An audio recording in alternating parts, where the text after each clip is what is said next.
Y la palabra del Señor dice: y pasando por Anfípolis y Apolonia, llegaron a Tesalónica, donde había una sinagoga de los judíos. Y Pablo, como acostumbraba, fue a ellos, y por 3 días de reposo discutió con ellos, declarando y exponiendo por medio de las Escrituras que era necesario que el Cristo padeciese y resucitase de los muertos, y que Jesús, a quien yo os anuncio, decía él, es el Cristo. Y cuando ellos creyeron y se juntaron con Pablo y Silas, y de los griegos piadoso gran número, y mujeres nobles no pocas. Entonces los judíos que no creían, teniendo celo, tomaron consigo a algunos ociosos, hombres malos, y juntando una turba, alborotaron la ciudad y asaltaron la casa de Jason, procuraban sacarlos al pueblo. Pero no hallándolos, trajeron a Jason y algunos hermanos ante las autoridades de la ciudad, gritando: estos que trastornan el mundo entero también han venido acá, y a los cuales Jason ha recibido, y todos estos contravenían los decretos del César, diciendo que hay otro rey, Jesús. Y alborotando al pueblo y a sus autoridades de la ciudad, oyeron estas cosas, pero obteniendo fianza, Jason y los demás lo soltaron. Amén. Puede sentarse. El día de hoy vamos a hablar acerca del tema agente de cambio. Como podemos ver, hemos leído del versículo 1 al versículo 9, para ponernos en contexto un poco de la situación o el relato que narra la Biblia en este momento. Y dice de que los consideraban alborotadores, dice así. Y dice que yo busqué la palabra y decía, yo me quiero centrar en el versículo 6 y versículo 7, más que todo en esta hora. Y decía, yo buscaba en la palabra aquí que decía que contravenían, dice así. Entonces yo buscaba la palabra y decía de que contravenían, era de que significaba que quebrantaban, que infringían y violaban o incumplían la palabra, o una regla o una norma. Entonces, esta narración bíblica de ese suceso real que ocurrió hace mucho tiempo, me hizo pensar nosotros en el actual 2021, qué impacto estamos causando en la sociedad a través de nosotros que somos cristianos.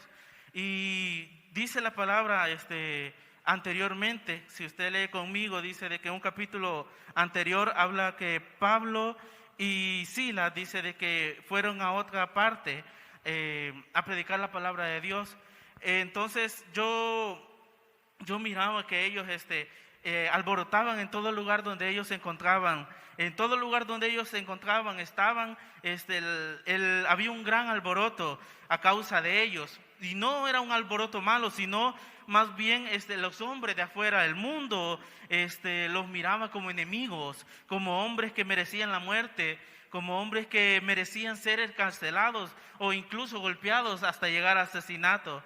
Y entonces yo indagaba un poco más y miraba algunas características acerca de Pablo, y encontré algunas en las cuales están que Pablo era un hombre apologético, era un hombre que respetaba las normas y las leyes del lugar, pero también era un hombre respetuoso. Nunca llegaba a ofender o insultar hasta cierto punto a las personas, porque el evangelio causa ese cambio. Nosotros conocemos la vida de Pablo, de quien era un hombre asesino de cristianos. Sin embargo, Dios se le presentó y lo cambió y lo transformó para gloria para él. Y dice también de que era un hombre respaldado por Dios. Pero también Pablo, donde llegaba, habían muchos cambios, habían hombres que eran sanados, hombres que eran cambiados. Y como les dije anteriormente, en el capítulo 16, si se fija, dice de que él venía de Grecia, y dice de que en el versículo 14, dice que encontraron una mujer llamada Lidia,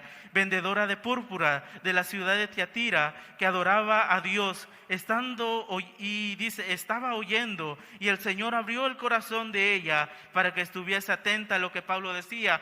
Dice que Pablo, donde pasaba en ese lugar de Tiatira, dice que conoció a esa mujer, y por causa de que él predicaba la palabra de Dios, esa mujer fue cambiada su corazón y puso atención a la palabra que Pablo decía. Dice que más adelante dice que aconteció en el capítulo 16, versículo 16 de Hechos, dice que aconteció que mientras íbamos a la oración nos salió al encuentro una muchacha que tenía un espíritu de adivinación, la cual daba ganancias a sus amos y adivinando. Y dice que si usted sigue leyendo más adelante, dice de que ellos pasaban seguidamente ahí, y dice que esa mujer decretaba y decía de que estos hombres eran hijos del Dios Altísimo y que ellos debían oírlos. Entonces dice que haciendo esto muchas veces la mujer, dice que Pablo ya no aguantaba, ya no soportaba oír que un espíritu maligno estuviera hablando así de esa boca inmunda, estuviera hablando así del Dios Todopoderoso, que es un Dios santo. Entonces dice que él sacó el mal espíritu de esa mujer, y dice que viendo esto, dice que los hombres que tenían a esa adivina trabajando para ella, vieron que sus ganancias habían sido perdidas, ya no podían recoger el dinero que ellos hacían por causa de la mujer que había salido el espíritu inmundo. Dice que a causa de eso, de lo que hizo a la mujer, dice de que ellos dice que los presentaron en el versículo 20, y presentándolos a los magistrados o algo así les dijeron: estos hombres, siendo judíos, alborotan nuestra ciudad y enseñan costumbres que no son lícitas recibir ni hacer, pues somos romanos. Cuando dice esa palabra, pues somos romanos, ellos estaban en una cultura, por así decirlo, grecorromana en ese tiempo, en el cual ellos consideraban que no solo existía un solo Dios, sino que existían para los romanos muchos dioses, y por eso se narra incluso en la historia de la escuela, donde se ve que dice que existían dioses como Zeus, el dios del trueno y muchos más, ¿verdad? Entonces para ellos era una forma lingüística para expresarse acerca del bien o el mal, de que habían cosas que no podían entender o traducirlas, y las hacían en forma de dioses para que la gente las entendiera. Entonces por eso esos hombres dicen, y el versículo 21, y enseñando costumbres que no nos es lícito recibir, dice, ni hacer, pues somos romanos. Porque si vemos en el capítulo 17, versículo 3, dice que ellos solo declaraban que había un único Dios verdadero, que era el Cristo. Porque dice, y declarando y exponiendo por medio de las Escrituras que era necesario que el Cristo padeciese y resucitase de los muertos, y que Jesús, a quien yo os anuncio, decía, Él es el Cristo. Entonces ellos no podían soportar eso. Los hombres o el mundo no soporta el Evangelio, porque el Evangelio cambia y transforma a las personas para bien. Sin embargo, ellos, dice la palabra de Dios, que ellos prefieren estar en las tinieblas, dice así. Entonces el tema que traía el día de hoy era agente de cambio. Y como número uno, nosotros debemos impactar. Nosotros como personas cristianas evangélicas, debemos impactar a la sociedad. Debemos impactar en los colegios, en nuestros institutos, en el lugar donde usted se encuentre, incluso en nuestras familias. Y muchas veces hemos perdido eso. Se nos olvida a qué hemos venido en esta tierra, a qué hemos sido rescatados de las tinieblas a la luz. Muchas veces se nos olvida el propósito del Evangelio, y el propósito del Evangelio es cambiar a las personas, transformar por medio de la palabra de nuestro Señor Jesucristo la vida de otras personas. Y no es necesario irse a predicar a otros lados, a otros continentes, a otros países. Muchas veces vecinos y personas ven nuestras actitudes, y por causa de ellos muchas veces dicen, y es cristiano, dice así. Y es cristiano. No sé si a usted le ha pasado, pero muchas veces hemos oído eso, ya sea que nos hayan contado, o la frase más frecuente en una persona que es inconversa dice: cuando uno comete un error, cuando uno se enoja, se ira, cuando uno hace X motivo, no barre la calle, incluso por cosas mínimas, dice, y es cristiano, mira, y no me barre aquí la casa, dice. Incluso la persona inconversa en su modo de pensar pone a excusa de que nosotros somos cristianos. Y es cierto, nosotros debemos alumbrar como la luz de Cristo, como la aurora de aumento en aumento. Sin embargo, las personas de afuera no entienden. Por eso dice que nosotros debemos tener una actitud como Pablo, una actitud de predicar el Evangelio. Aquellas personas, amigos, parientes, creyentes, personas que necesitan de Dios constantemente, porque las personas del mundo, las personas de afuera, déjenme decirle que están vacíos, están solos, y muchas veces ellos, para saciar su necesidad de un Dios, su necesidad de adorar, de buscar algo, se meten en las drogas, en borracheras, en fiestas, para pasar el tiempo, porque muchas veces de las personas, incluso ya alcohólicamente, que estén rotas, que hayan perdido todo, se les pregunta y le dice, usted bebería, si le dieran una nueva oportunidad, usted de tomar la decisión de no tomar, usted lo haría. La mayoría de personas, creo que el 90% de personas puede decir, nunca hubiera tomado esa bebida, nunca hubiera conocido la droga, nunca hubiera conocido este mal camino. Sin embargo, ellos se arrepienten y ya no tienen ellos, según su inteligencia, ya no tienen ellos retorno, ya no pueden ser rescatados, pero Cristo vino a morir por cada uno de nosotros y a rescatarnos, porque así como ellos estuvieron un día en el mundo, también nosotros un día fuimos condenados. Desde que nacimos fuimos condenados para destrucción. Sin embargo, Dios nos rescató a precio de sangre, mis hermanos. Entonces nosotros debemos impactar también, así como algún hermano en una campaña. Yo no sé cómo usted haya venido a los pies de Cristo, si fuera por una campaña, una predicación, oyendo la radio, leyendo la Biblia, con algún hermano así, cara a cara, no lo sé, yo desconozco eso, pero así como nosotros fuimos impactados, nosotros tenemos la orden de hablar del Evangelio con cada uno de aquellas personas que necesitan de Dios, aquellas personas que aún no han reconocido de Dios. Y como punto número 2, nosotros debemos, aparte de ser unas personas que impactan, nosotros debemos adquirir características. Dice la Biblia, si me acompaña, en Gálatas capítulo 5, versículos 22 y 23, habla acerca del fruto del Espíritu, y eso se refiere a nosotros como cristianos. Y dice, mas el fruto del Espíritu es amor, dice, gozo, paz, paciencia, benignidad, bondad, fe, dice, mansedumbre, templanza. Contra tales cosas no hay ley, dice. Ese es el fruto que nosotros como cristianos debemos reflejar. Yo no sé usted, pero si usted lee y pone su nombre, ahí dice, más el fruto del Espíritu que deberías de tener yo. Si vemos, nos encontramos, creo que muchos no pasaríamos ni del primer fruto que menciona ahí, el fruto, característica del fruto, que dice el amor, dice, el gozo, la paz, la paciencia, la benignidad, la bondad, la fe, la mansedumbre, la templanza. Contra tales cosas no hay ley. Creo que muchas veces nosotros salimos reprobados. Incluso la palabra de Dios nos afrenta constantemente que nosotros debemos tener esa característica, y no solamente en un momento, sino en cada instante de nuestra vida. Ahí donde estemos, en el trabajo, en la escuela, en el instituto, en la casa, nosotros debemos actuar con amor, nosotros debemos actuar con gozo, debemos tener la paz de Cristo, debemos tener la paciencia, la benignidad, la bondad, la fe, la mansedumbre, la templanza. Y dice Pedro, en segunda de Pedro, capítulo 2, versículo del 5 al 8, dice que Pedro añade a estas cosas que dice Juan,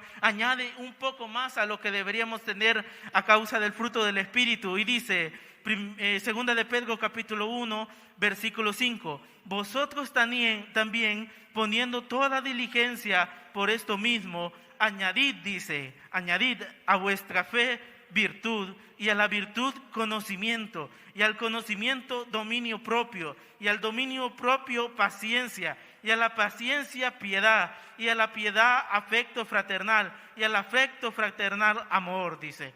Porque si estas cosas están en vosotros y abundan, no os dejará estar ociosos sin fruto en cuanto al conocimiento de nuestro Señor Jesucristo. La palabra de Dios dice aquí Pedro que hay que añadir todas esas características extras, incluso para llenar el estándar de ser un buen cristiano. Y si nosotros nos ponemos en un autoexamen, nosotros nos analizamos qué características de las que hemos mencionado en este momento tengo hasta ahora, qué características he hecho en el día hasta ahora. He hecho paz, he hecho amor con los hermanos, con los vecinos, he hablado de bondad, de fe, pero muchas veces reflejamos algo diferente. Y ese es el peligro que nosotros debemos tener, porque nosotros ya no nos mandamos nosotros mismos, ya seguimos un reglamento que Dios ha dado para nuestra vida. Él quiere que seamos hombres de amor, hombres gozosos en palabra, llenos de la presencia de Dios, que anhelemos abundantemente la presencia de Dios en nuestra vida para que podamos cambiar. Dice que también en Corintios capítulo 13, en 1 Corintios, habla acerca de la preeminencia del amor, dice así, y le da un enfoque, dice, está bien, le dice así, se lo estoy parafraseando, está bien, dice así, que podamos tener los dones espirituales, que podamos ser llenos de la presencia de Dios, que podamos ser inteligentes, intelectuales, que podamos tener un expediente académico grande, está bien, dice, pero sobre todo, dice, procurar el amor, procuremos el amor, mis hermanos, con el vecino, con las personas, porque eso es la cúspide de todo, a mi parecer, porque si uno tiene amor, las demás cosas se van desencadenando. Si uno ama al Señor, el Padre estará en nosotros, dice la palabra de Dios.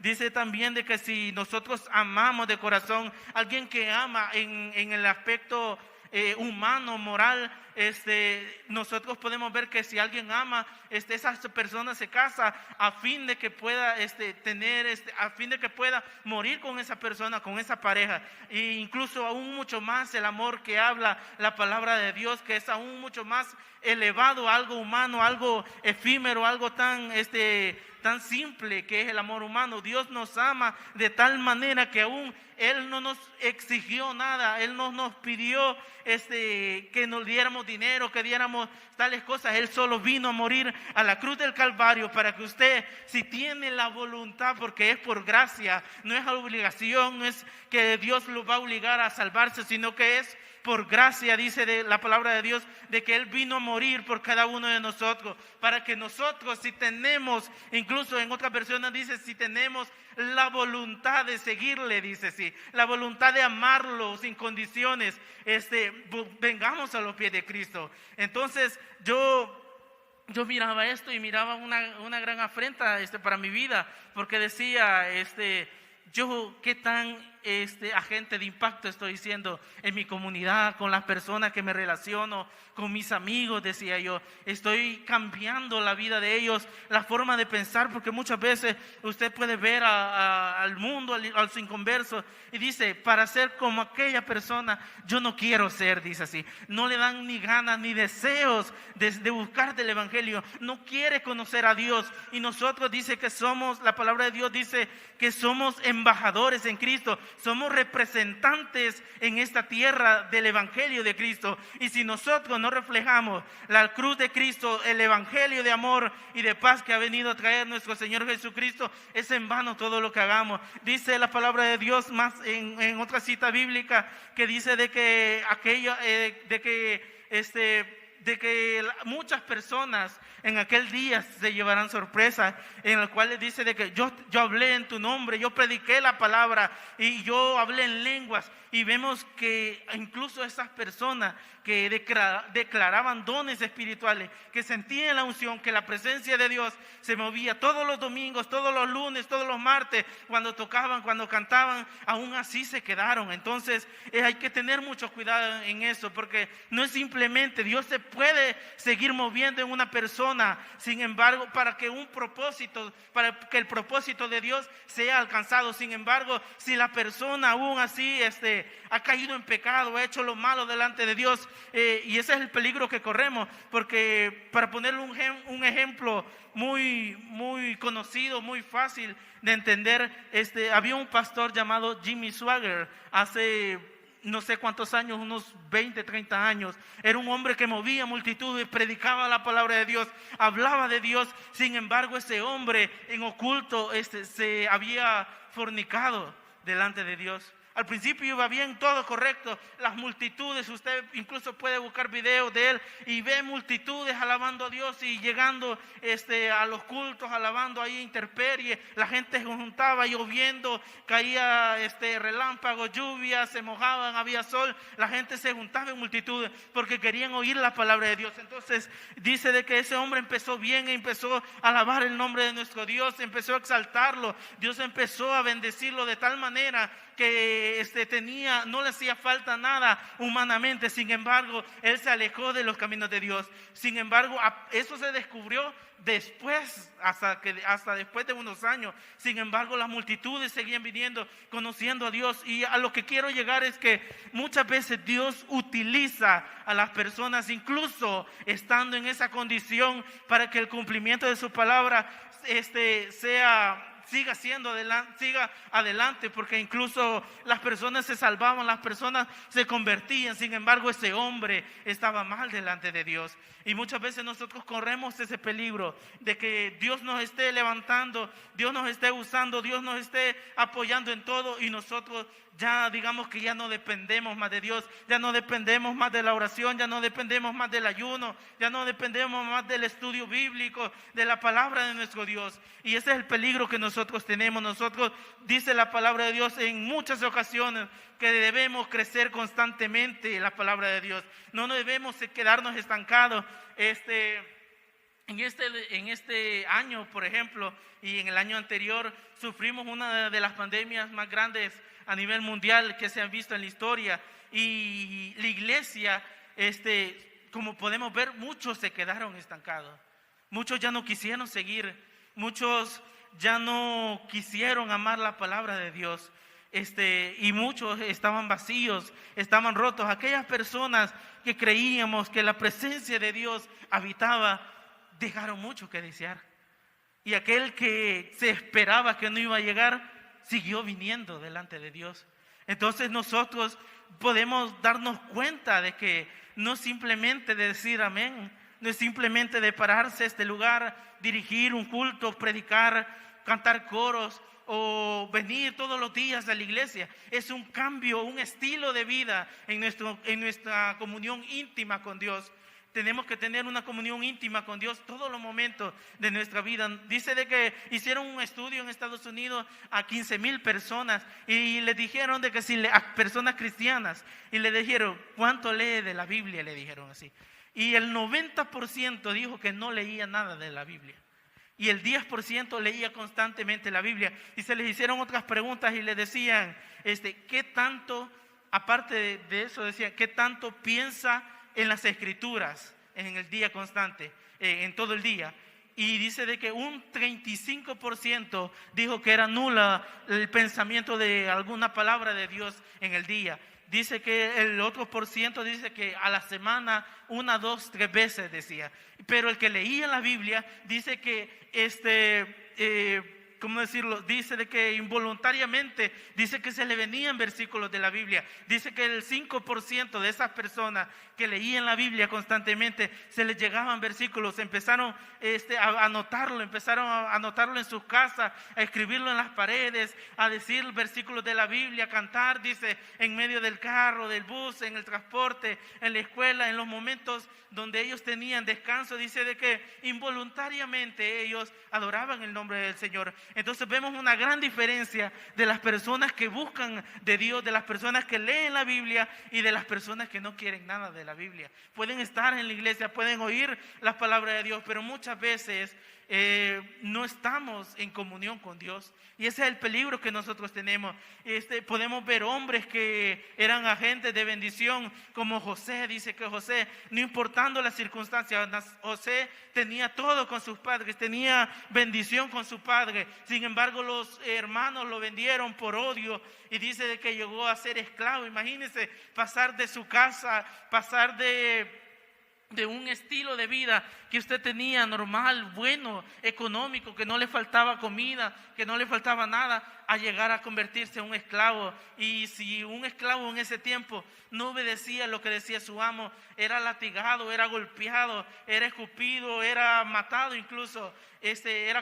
lo compraron a José. Dice que después de eso, yo veo en la historia de la Biblia cuando Dios lo exalta de tal manera que es el segundo al mando del rey de Egipto, después del rey de Egipto. Yo veo de que la fidelidad de José estuvo completamente de principio a fin. No importó si era rico, no importó si era pobre, no importó si era de clase media, él siempre fue fiel a Dios. Y esa es una característica que nosotros debemos tener constantemente, ser fiel a Dios en la bendición y en la escasez. También cuando estamos en momentos de prueba o en tribulación, y también en el momento que Dios nos da paz. Así que nosotros debemos ser fiel como José. También nosotros podemos ver a David, un hombre que reconocía sus errores, porque así nosotros somos humanos. Desde que aceptamos a Cristo no significa que no cometemos errores, no significa que nosotros somos seres perfectos. Somos hombres y mujeres que tenemos errores constantemente en la casa, en la familia. Nos airamos muchas veces involuntariamente. Sin embargo, la palabra de Dios nos llama a que nosotros nos arrepintamos constantemente para purificar nuestra vida, nuestro corazón, porque la Biblia pone un ejemplo y dice de que si uno sigue pecando, si uno sigue haciendo cosas desagradables de Dios, llega un momento en la vida que Dios lo deja, Dios se desampara, Dios lo deja a esas personas. Sin embargo,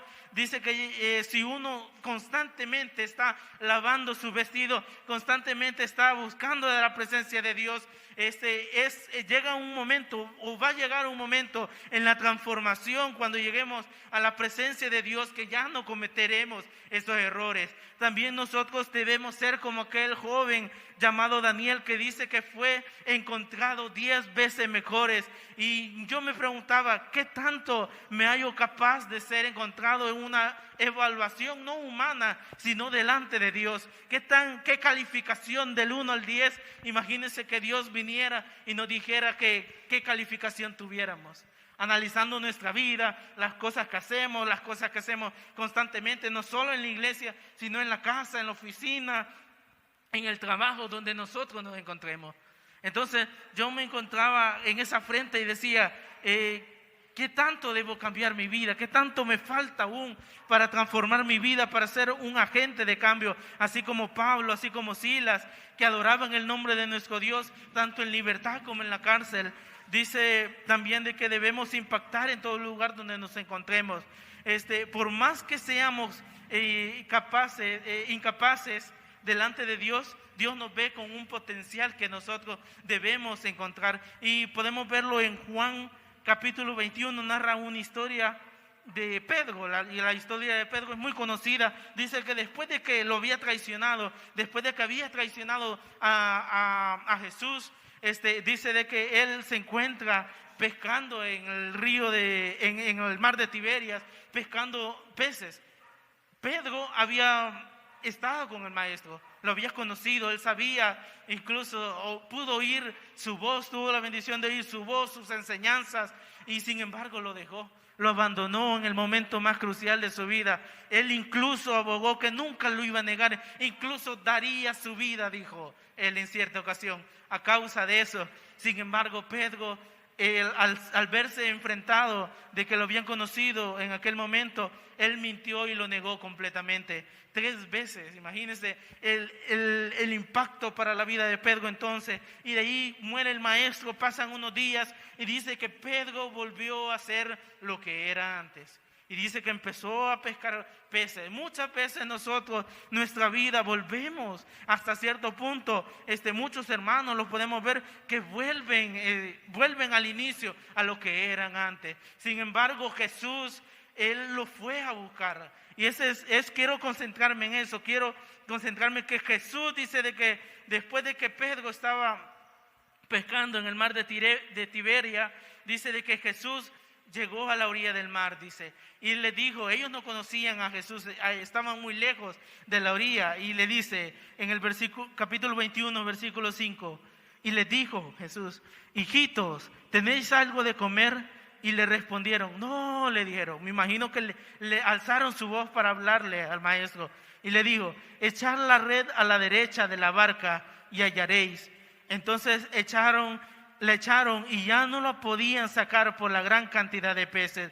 Entonces aquel discípulo a quien amaba Jesús, llamado Juan, dice: el Señor, es el Señor, le dice. Simón Pedro, cuando oyó que era el Señor, se ciñó la ropa porque se había despojado de ella y se echó al mar, dice. Y entonces dice que, imagínense que Pedro estaba ahí pescando los peces y no habían encontrado nada, y Jesús le envió un mensaje a Pedro, porque ese mismo milagro que ocurrió en ese entonces se lo había hecho a Pedro anteriormente cuando lo llamó. Entonces Pedro dice que ahí de un solo captó que era el maestro. En ese entonces dice que se tiró del mar y llegó a la orilla, y dice de que cuando llegó, dice que todos los discípulos estaban preguntándole a Jesús, admirados, conmocionados, porque él ya había muerto. Sin embargo, ellos tenían, en el versículo 12, le querían preguntar: ¿tú quién eres? Sabiendo que era el Señor.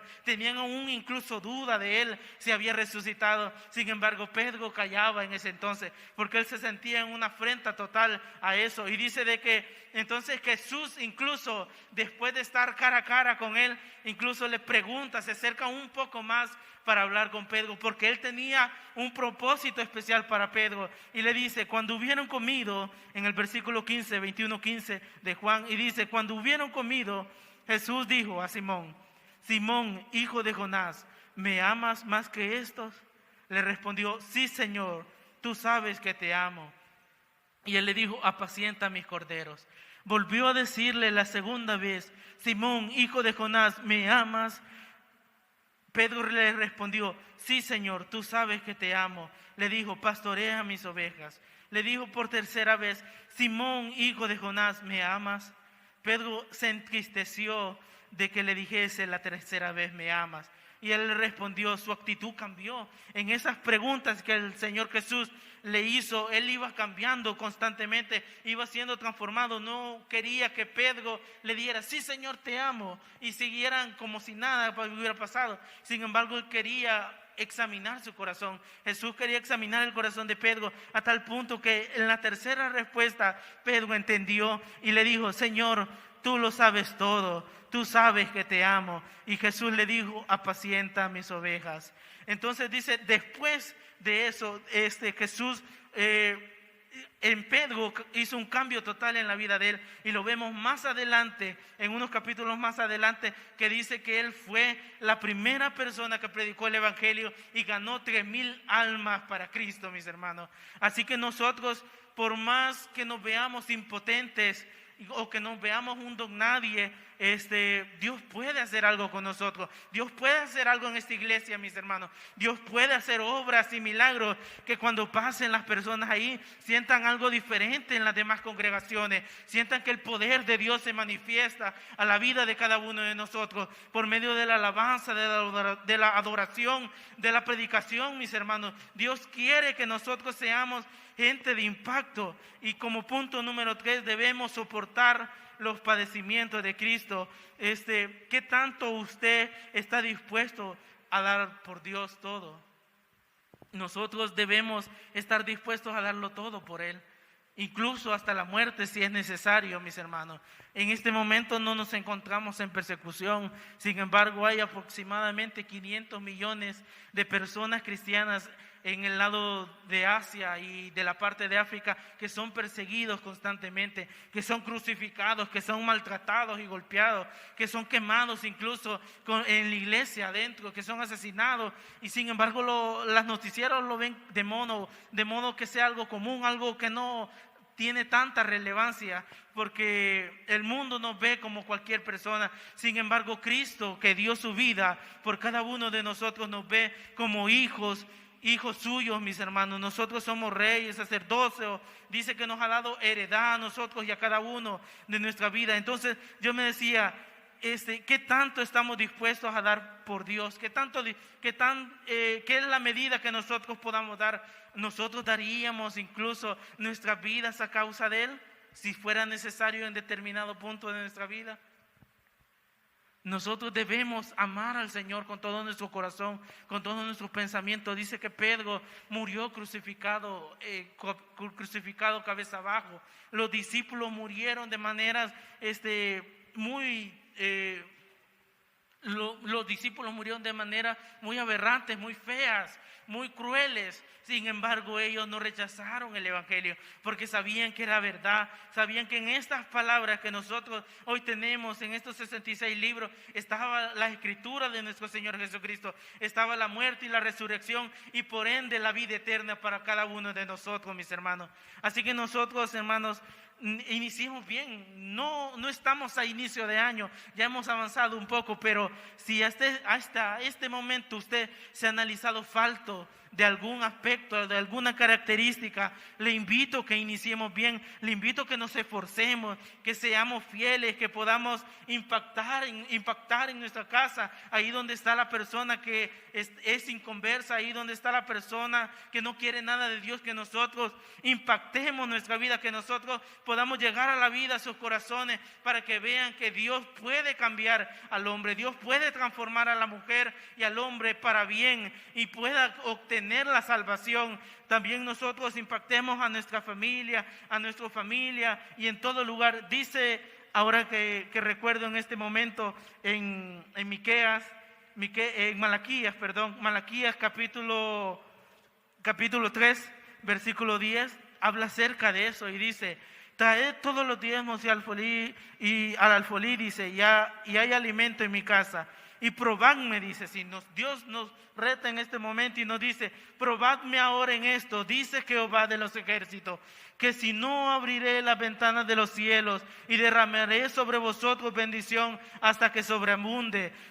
Reprenderé también vosotros al devorador y no destruirá el fruto de la tierra ni de vuestra vid en el campo, ni el campo será estéril, dice Jehová de los ejércitos. Dios quiere que entreguemos nuestra vida fielmente a Él y a cambio de eso, Él nos, aparte de darnos una hermosa salvación a nuestra vida, Él nos bendecirá. Yo creo que Dios es un Dios de bendición, mis hermanos. Dios hasta este momento nos ha ayudado, nos ha provisto de todo hasta este momento en la pandemia, en todo momento, tanto de escasez y de abundancia. Dios siempre ha estado con nosotros y Dios quiere estar con nosotros aún mucho más, pero debemos buscarle cada día más y más, mis hermanos.